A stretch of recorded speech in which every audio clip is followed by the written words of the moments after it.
Somnifère, le podcast. Le souvenir, c'est le parfum de l'âme, nous dit George Sand. Bonsoir à toutes et à tous, nous sommes le lundi 27 février et Somnifère vous emmène ce soir en banlieue parisienne au bord du canal de l'Ourcq avec l'histoire de Jules, un quinquagénaire qui décide d'explorer le quartier de son enfance. Si la maison dans laquelle il a grandi a beaucoup changé et que le RER a remplacé le petit train d'autrefois, ses souvenirs, eux, restent intacts et lui laissent un parfum délicieux. C'est un récit de Pégaud intitulé « Le plateau ». Je vous souhaite une excellente nuit et maintenant place à notre séance de relaxation. La séance de relaxation. On va refermer ce dernier lundi de février avec un petit voyage auditif pour s'endormir au bruit des vagues. Je vous laisse vous installer confortablement, adopter une position confortable et quand vous le souhaitez, fermez les yeux.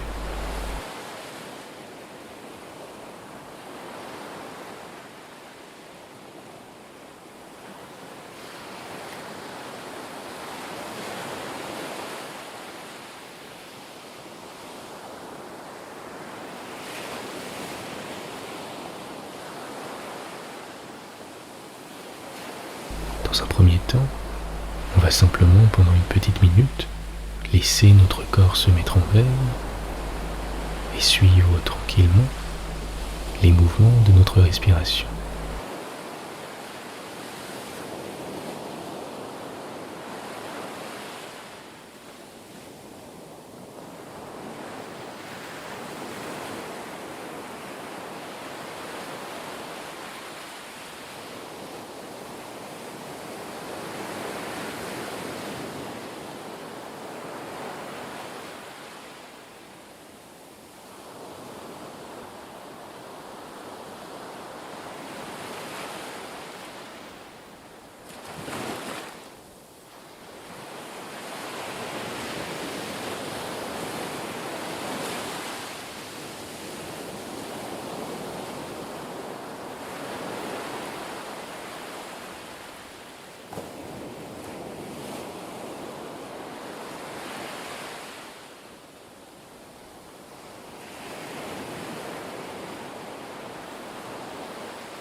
Pensez à bien détendre la mâchoire,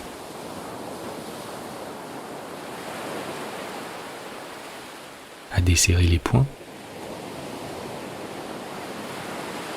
à relâcher vos épaules.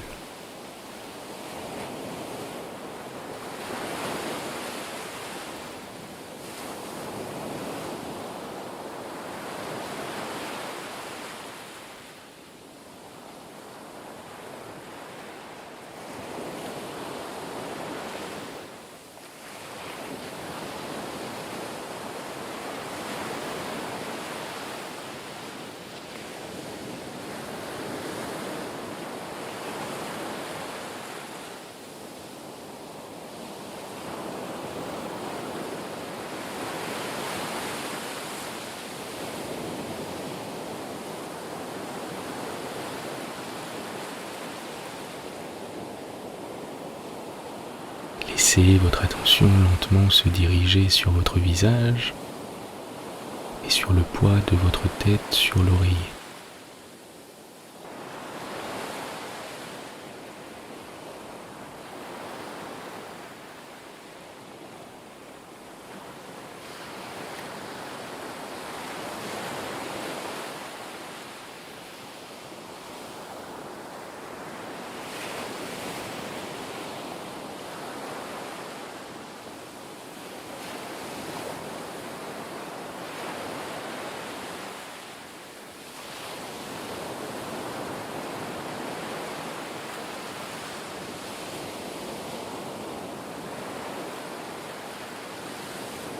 Laissez passer les pensées sans résistance, comme si vous n'y accordiez que peu d'importance.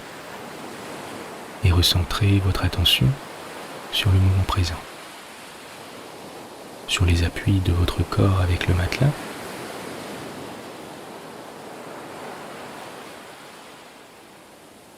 sur la température de l'air à l'inspire et à l'expire.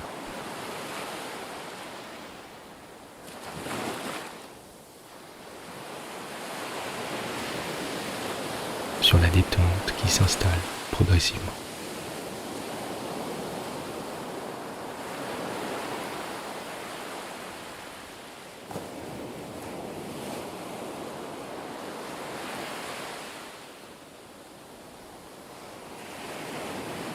Et sur votre ventre qui monte et qui descend. Et laissez-vous tranquillement bercer par ces mouvements.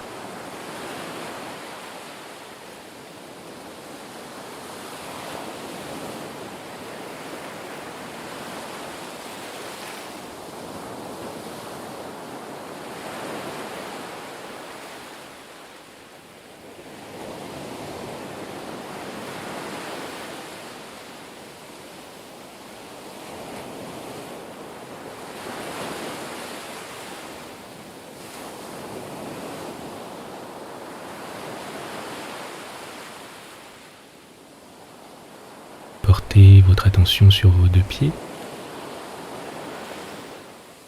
et sentez comme une douce sensation de chaleur les envelopper.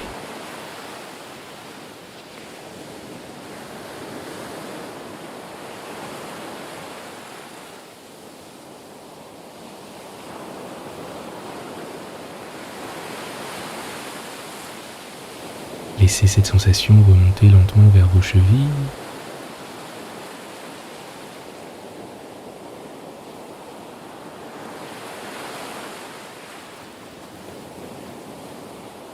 Vos mollets,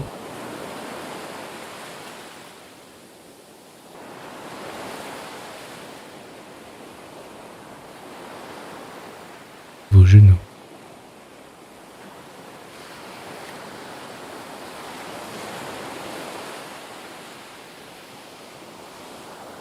vos cuisses,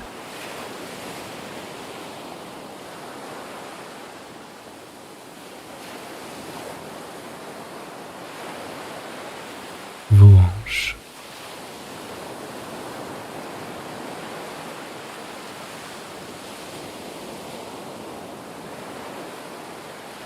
votre ventre qui continue de vous bercer tranquillement.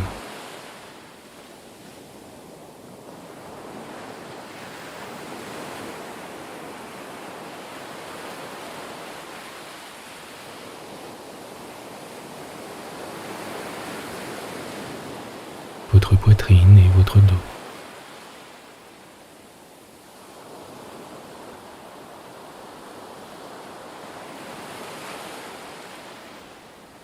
Vos épaules qui sont complètement relâchées.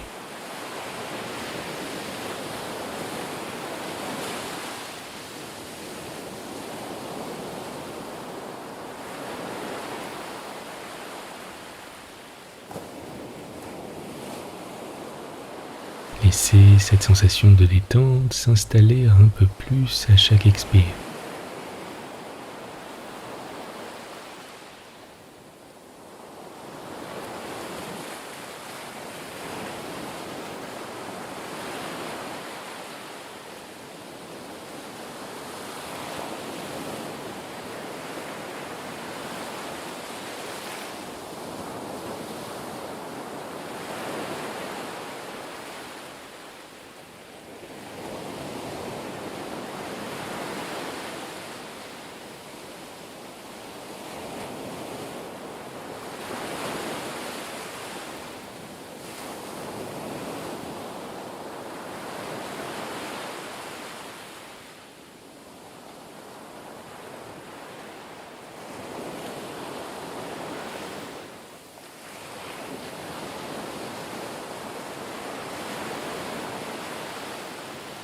Pendant un court instant, ne faites rien d'autre que de profiter de cet état de détente et de quiétude.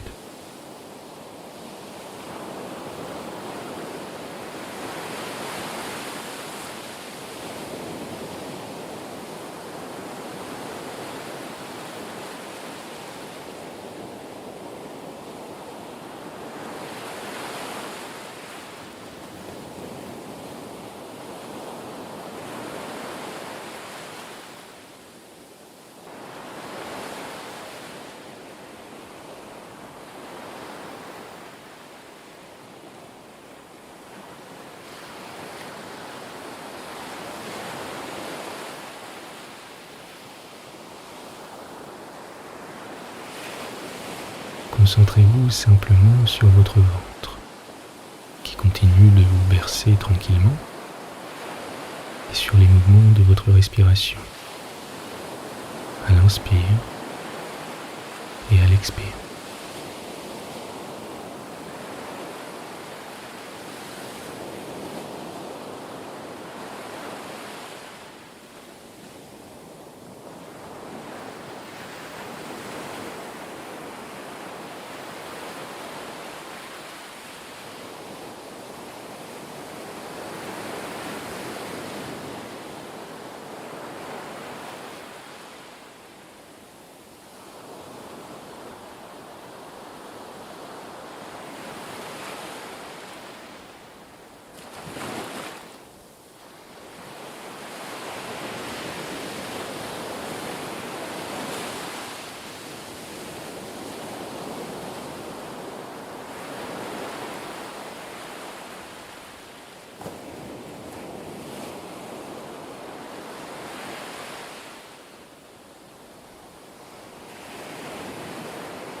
Vous êtes calme et détendu.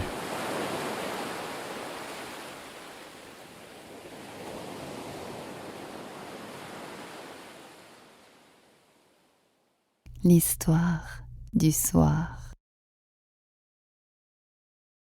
Je m'appelle Jules et j'ai eu 50 ans hier. Après une petite heure de route, je me suis garé au même endroit que la voiture de mon père il y a 40 ans. Le souvenir était précis. La maison familiale est encore là, toujours debout. L'école toute proche a pris un sérieux coup de vieux. J'ai coupé le moteur, fermé les yeux et écouté. Les voitures passent dans la rue assez fréquentée juste derrière, et le RER qui a remplacé le train de ma jeunesse circule devant moi. Les souvenirs se bousculent alors. Lorsque nous étions jeunes, mon jumeau et moi, nous adorions partir dans les bois situés à une centaine de pas de chez nous. Ce n'était bien évidemment pas un espace digne de la forêt de Fontainebleau, mais à notre âge, ça semblait en avoir l'immensité.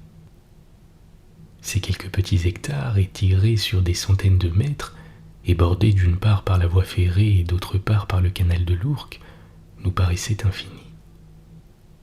C'était un peu notre forêt de Brocéliande à nous. Il faut dire qu'à 8 ans à peine, nos parents nous avaient laissé faire quand l'insistance de notre demande fut plus forte que leur patience. Le danger existait bien sûr, mais il était d'emblée fort limité par notre manque d'audace assez flagrant et déjà éprouvé par ailleurs. De plus, nous étions toujours plusieurs enfants car y aller seulement à 2 n'était pas très emballant. C'était arrivé une seule fois, la première. Nous nous étions quand même présentés auprès des copains comme des découvreurs de terres inconnues. Mais cela n'avait pas duré longtemps. Au contraire, quand nous nous y sommes retrouvés à plusieurs, ce fut l'éclate. Une bande de 7 ou 8 gamins, parfois même une dizaine, lâchés sur cet espace plutôt dégagé que nous avions appelé le plateau un peu par grandiloquence, et nous étions des aventuriers. Avec mes meilleurs amis, Karim et Jean-Louis, nous étions prêts à tout pour épater la galerie. Le samedi après-midi était le jour idéal pour s'y retrouver, car le dimanche restait encore réservé à la famille, et le jeudi étant alors le jour sans école, on se retrouvait au patronage, ancêtre des centres de loisirs actuels. En général, on se calait sur l'horaire la veille durant la récréation de l'après-midi, après avoir mis au courant nos parents durant la pause méridienne. Pour nous, c'était simple. On en parle le vendredi matin, on prévient les adultes à midi, et on fixe tout ça l'après-midi. Il fallait bien entendu que rien ne nous ait été reproché par le maître ou la maîtresse durant la semaine, sinon c'était plié. On passait tout le week-end entre quatre murs. Voilà pourquoi nous n'étions pas toujours le même nombre d'enfants à se regrouper sur le plateau. Pour y arriver, nous devions théoriquement passer sous le pont qui soutenait les rails. Mais un détour était alors nécessaire, et la plupart d'entre nous préféraient traverser la voie ferrée tels des clandestins franchissant le Rio Grande. C'était notre première action dehors la loi. Il fallait ensuite se frayer un chemin dans la végétation sauvage qui semblait se densifier chaque semaine. Une fois arrivé, la grande transgression était de fumer des lianes. Un goût infâme, une fumée blanchâtre et surtout aucun effet. Mais à nos yeux, ça nous grandissait. On fumait comme fumaient quasiment tous les papas. Une fois ce rituel effectué, nos âmes d'enfants reprenaient le dessus et il fallait jouer. Étant tous du même âge ou presque, nos références étaient semblables. Tarzan, Zorro ou Thierry Lafronde. S'ensuivait toute une série d'aventures plus rocambolesques les unes que les autres. L'imagination s'enflammait comme un chiffon imbibé d'essence, c'est-à-dire sans commune mesure avec ce qu'il se passait en classe face à une feuille blanche et une rédaction. Les jeux y étaient divers, certains bien connus, d'autres inventés ou simplement détournés. Quand nous étions en nombre restreint avec toujours les mêmes quatre inséparables, notre activité devenue notre secret était de se fabriquer des lances. Il nous fallait d'abord effectuer tout un travail de recherche, des branches assez longues mais pas trop, relativement fines mais solides et faciles à couper. Les opinels numéro 8 à virole étaient notre seul outil. Il faut dire que c'était la référence en matière de couteaux discrètement dissimulables. Nos parents feignaient de nous croire quand nous expliquions tant bien que mal comment nous avions taillé nos lances. Nous y mettions toute notre ardeur et tout notre cœur. Avec toutefois une prudence extrême, nous arrivions à façonner une pointe supposée se planter dans le sol à chaque lancer. Quand chacun avait réussi à se confectionner une série de 4 ou 5 lances, marquées bien évidemment de son logo personnalisé, le concours était lancé. 3 petites règles simples. Comme au javelot, on ne doit pas dépasser la limite avant de lancer. La lance doit se planter et le rester jusqu'à l'arrivée des arbitres qui matérialisent l'endroit. Celui qui est allé le plus loin a gagné. La seule récompense étant de pouvoir se vanter durant une semaine de sa victoire auprès des autres élèves de l'école, forcément admiratifs voire jaloux. Nous y avons passé des heures et des heures sans jamais s'ennuyer. Nous étions tous les 4 en quelque sorte les copropriétaires virtuels du lieu. Ceux qui voulaient nous rejoindre devaient obtenir notre autorisation, qui était d'ailleurs toujours accordée. Cependant, nous n'avions pas pu garder longtemps l'exclusivité de cet endroit du fait de notre langue trop pendue. Trop fiers de connaître un lieu inconnu des autres, nous n'avions pas pu nous empêcher de nous en vanter. Ce fut à la fois une forme de déception et de fierté quand les animateurs, appelés alors moniteurs, y avaient emmené tout le centre pour une grande balade et un goûter. Tout se passa tellement bien que nous y étions ensuite retournés plusieurs fois. Parfaitement adapté au jeu de dissimulation, le plateau était devenu au fil des semaines le point central des activités de plein air du patronage. Heureusement, il nous restait le samedi pour nous le réapproprier. Cela dura 3 ou 4 ans, qui furent absolument merveilleux. Les années passant, nos centres d'intérêt évoluèrent et s'individualisèrent. Le sport pour les uns, la musique pour d'autres. Certains déménagèrent et furent littéralement perdus de vue, à tel point que j'en ai oublié leur prénom, même si j'ai encore une vague idée de leur visage. Un coup de klaxon virulent me sortit de mes pensées et réveilla le chien endormi depuis mon arrêt. Je bloquai la sortie d'un véhicule utilitaire dont le conducteur semblait incrédule de voir un idiot rester dans sa voiture sans s'apercevoir qu'il gênait. Après une esquisse de gestes d'excuse, je remis la voiture en route et m'avançai de quelques mètres afin de libérer le passage. J'aperçus l'homme au volant qui semblait grommeler en franchissant son portail. Olaf aboya à son passage près de nous. Sa manière à lui de protester suite à son réveil brutal. À l'entendre ainsi, je me dis qu'il serait judicieux de lui donner à boire et de lui dégourdir les pattes. Il avait été d'un calme absolu durant tout le voyage. Il méritait bien une petite promenade, qui plus est dans les bois de ma jeunesse. Je raccrochai donc la laisse à son harnais parfaitement adapté à son modeste gabarit, et je me dirigeai vers la forêt, précédé d'un Olaf visiblement impatient de se promener. Il tirait suffisamment pour me signifier qu'il était temps et qu'il avait hâte d'y aller. Durant les premiers mètres, je tentais de me remémorer le trajet à travers bois après le passage sous les rails. On ne pouvait plus désormais franchir la ligne de chemin de fer au bout de la rue. Son accès était impossible, sauf à escalader un portail imposant. Ce n'était plus de mon âge, même si la tentation vite réprouvée était là. Nous avons donc pris le chemin autorisé, comme le font les adultes assagis.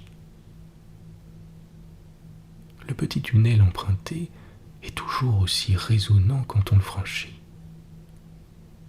Après avoir vérifié que j'étais bien le seul humain dans les environs, j'ai crié de la même manière qu'on le faisait étant gamin. L'écho est bien présent, comme dans mes souvenirs. J'en rigole tout seul. Sitôt sorti de ce mini-passage, alors que nous sommes sur une voie bien matérialisée par du macadam, je me lance avec Olaf sur ma gauche dans un petit sentier à travers bois. Celui-là, je m'en souviens bien, pour l'avoir emprunté des centaines de fois. Comme le font les skieurs professionnels en haut de la piste, je visualise mentalement tout le trajet pour arriver à cet endroit mythique pour moi, le plateau. Je décide alors de lâcher le chien, qui n'en peut plus de m'attendre quand je rêvasse. Ils partent en courant à toute allure, sans dévier du chemin forestier bien dessiné par les nombreux passages qui ont dû continuer d'avoir lieu. Libéré de la contrainte de sa laisse, mon esprit vagabonde de plus belle.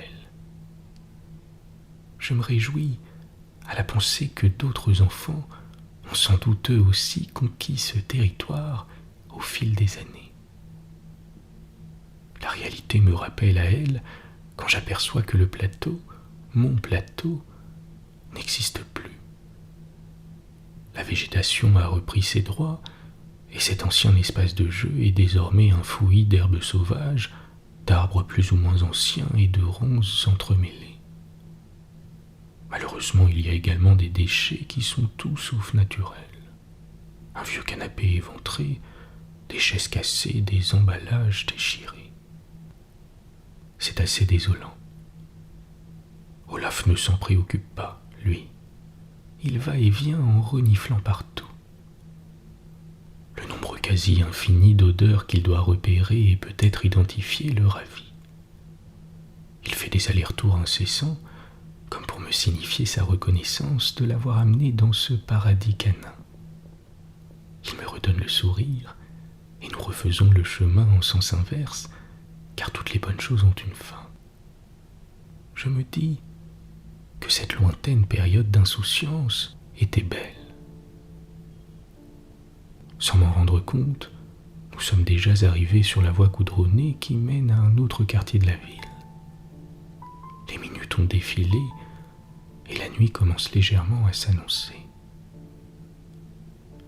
Un léger brouillard nous enveloppe et nous caresse la peau. Il est temps de regagner la voiture.